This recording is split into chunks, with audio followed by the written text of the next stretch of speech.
گفتوگۆی شەڕی ئۆکراین و رووسیا دوای تێپەڕبوونی ساڵێک بەسەر شەڕەدا و ئەم جەنگەدا گفتوگۆ دەکەم لەگەڵ بەڕێز میکۆلا تێسا کە لە کیەڤەوە لەگەڵم دەبێ وەک ئەفسەرێکی هێزی تایبەت لە سوپای ئۆکراین.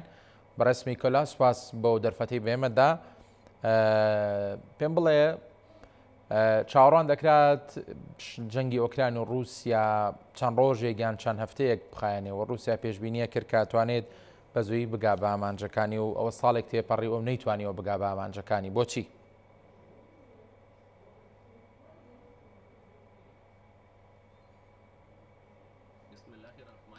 بەناوی خوای گەورە و میهرەبان، سڵاومان بۆ هەموو بینەرانی کورد و گەلی کورد. لە ڕاستیدا خۆشحاڵم کە بزانین ئێوە مەبەستانە بزانن چی ڕوودەدات لە یوکراین و بایەخ بە ڕووداوەکانی ئەوێ دەدەن. لە ڕاستیشدا حەز دەکەم بڵێم کە ئێمە هێشتا بەهێزین بەڵکو بەهێزترین لە چاوپاردا. ئەمڕۆ ڕۆژێکی گرنگە بۆ نەتەوەکەی ئێمە. ئەمڕۆ ڕۆژی ڕاستەقینەیە و ڕۆژی سربەخۆیی وڵاتەکەمانە و هەمووشمان دەزانن کە چر ساڵ و چ ڕۆژێک وڵاتەکەمان سربەخۆی بەدەستێنە. بە وەڵامدانەوەی پرسیارەکەشێت وەڵامەکەمان زۆر سادەیە بۆ ئەو پرسیارە. ئێمە سێ هۆکارمان هەیە کە وای لێ کردوین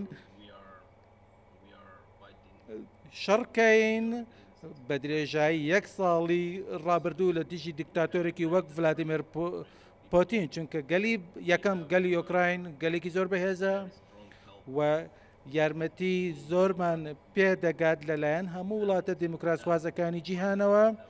لە کۆتاییشدا ئێمە سەرکردەکانی ئەو وڵاتانە پشتیوانیمان دەدەکەن کە یاخۆت سەرکردەکانی نیشتیمانەکە مەسەکرداتیمان دەکەن وەکو زیلینسکی کە زۆر بەهێزن و ئەوەش نمونەیەکی زۆر باشە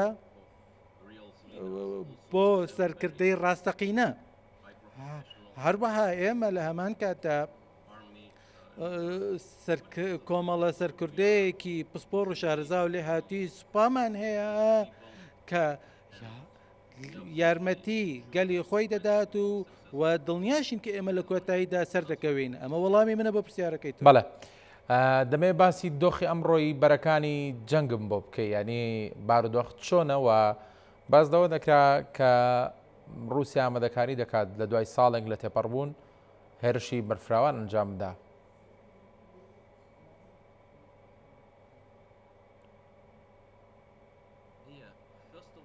پێش هەموو شتێک هێڵی شەڕ و بەگژاچوونەوە و ڕوبەڕبوونەوە زۆر دوور و درێژە. ئێوە خۆشتان دەزانن کە رووسیا خۆی ئامادە دەکات بۆ ئەنجامدانی هێرشێکی گەورە بە تایبەتی لەم ڕۆژە تایبەتەدا، بەڵام بۆ ئەوەی ڕزگۆ بین هەفتەیەک پێش ئێستا ئەوان ئەو هێرشیان دەست پێ کردووە. ئەوان ئێستا هەوڵ دەدەن بە هەر شێوەیەک بێ ئەنجامێک بەدەست بهێنن، بەڵام ئەوان تاکو ئێستا سەرکەوتوو نەبوون، چونکە ئەوان ڕۆژانە سەربازی زیاتر لەدەست دەدەن و ڕۆژانە ئامێری سەربازی زیاتر لەدەست دەدەن و زیانیان پێ دەکات و بەردەوام سەربازی زیاتریان لێت دەکوژرێت.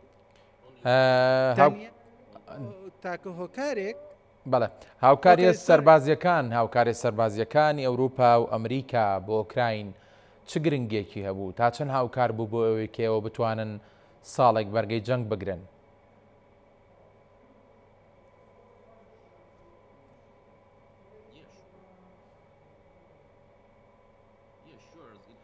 بێگومان ئەو کۆمەکە سەربازیانە بۆ ئێمە زۆر گرنگ بوو لە سەرەتای هێرشی و پەلاماری رووسیادا و هەر لە سەرەتاوە نزیکەی 99 تانکی سەربازیمان پێگەیشت و ئێمە ئێستا ڕۆژ لە دوای ڕۆژ کۆمەک و یارمەتی زیاتر و بەهێزترمان پێ دەکات و لە هەمان کاتیشدا ئێمە چاوەڕوانی فڕۆکەی سەربازی فالکۆنین و هەروەها F-16 و هەروەها ئێمە پێویستمان بە موشکی مەودادرێژە بۆ ئەوەی کە بتوانین بە شێوەیەکی کاریگەرتر شەڕ بکەین و بتوانین هێزە رووسیەکان لە خاکی رووسیا دەربکەین. لەبەر ئەوە پێویستمان بە یارمەتی زیاترە بە چەک و تەقەمەنی مۆدێرنتر و پێشکەوتوتر و موشکی درێژخایانە لەبەرەوە ئەوە ڕاستە ئەو کۆمەک و یارمەتیانە زۆر یارمەتی دەربوون بۆ ئێمە.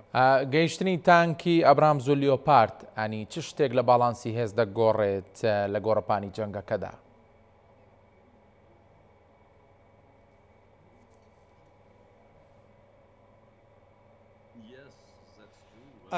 گەیشتنی ئەو تانکە قورسانە بەڕاستی زۆر یارمەتی دەرن بۆ ئێمە بۆیە ئێمە لە ئێستادا چاوەڕوانی گەیشتنیانین و ئێمە تەنیا ئەو جۆرە تانکانەمان هەیە کە دەتوانن هێریشیان پێ ئەنجام بدەین بۆیە ئەوە شتێکە کە زۆر یارمەتی دەردەبێت بۆ ئەوەی یارمەتی دەردەبێت بۆ ئێمە بۆ ئەوەی کە بە شێوەیەکی چالاکانە شەڕ بکەین و سەربازی زیاتر لە گۆڕەپانی جەنگدا لە دەست نەدەین بەڵێ ئەوە ڕاستە.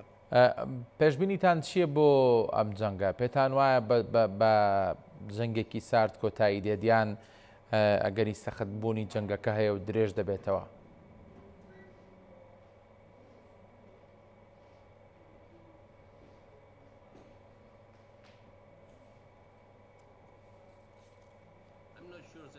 لە ڕاستیدا من لە ئێستادا دڵنیا نیم لە باسکردنی شەڕی سارد یا بەکارهێنانی چەکی ئەتۆمی لەلایەن رووسیاوە بۆ نمونە چونکە بەڕێزپۆتین زۆر باش تێدەکات ئەگەر کارێکی وا بکاتەوە دوایین کارێکی یان دوایین هەنگاوێکی دەبێت ئەگەر بیکات چونکە هیچ کەسێک لە جیهاندا ڕێگە بەوە نادات و لی نابورێت ئەتوانین بڵێن لە ئێستادا هەمووان دەزانن کە ئیمپراتۆریەتەکەی ڤلادیمیر پۆتین چمانەیەکی هەیە هەموو وڵاتانی دموکراس خواست لەگەڵ ئێمەدان و پشتیوانی لە ئێمە دەکەن ئێمە باز لە جەنگی سار ناکەین لە ئێستادا چونکە ئەوە شتێکی نامەعقولە بۆیە ئەم ساڵی ڕابردووە ساڵێکی قورس بوو بۆ ئۆکرانیا بەڵام ئەم ساڵ ڕەنگە لە بەهاردا زۆر شت بگۆڕێت بۆیە چاوەڕێ دەکەین تا بەهار یاخۆت هاوین ئەو کات ڕەنگە سەرکەوتن بەدەست بهێنین و هیوادارین ئەو کات بتوانین بە شێوەیەکی سەرکەوتوانە کۆتایی بەم شەڕە بهێنین. سپاس بۆ زانێرەکانت کە لەگەڵمان بی بەڕێسمی کۆل لە تێسا ئەفسەر لە شپای ئۆکراین کە لە کیێڤەوە ڕاستەوخۆ لەگەڵمان بوویت.